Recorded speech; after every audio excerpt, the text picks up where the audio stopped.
Mga master, ano sa palagay nyo ito? Grabe naman to mga magnanakaw na to.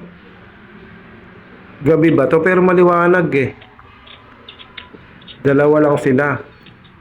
Tataka ako. Walang tools, kamay-kamay lang talaga oh.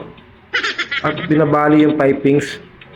Malamang sa malamang, wala nang lamig to. May leak yan. Kasi wala nang sumingaw na refrigerant eh. Or freon sa tawag ng iba. Kasi kung putulin mo ng ganyan-ganyan lang yan, sisingaw talaga yan. Magkakaroon pa silang frostbite. So, kinamay lang talaga eh. Pagmasdan niyo maigi yung outdoor niya. Nakakapagduda. Kamay-kamay lang. Tinanggal mo yung install ng outdoor. Hindi ako naniniwala dito. Talagang babaklasin na lang yan. Natanggal na yung mga tornilyo na luwagan na. Okay din yung style nyo. Pinalabas nyo lang na ninanakaw. Pero hindi ako maniniwala dyan. Kahit mga technician, hindi maniniwala na ninanakaw yan. Kinamay mo lang yung outdoor. Kalokohan.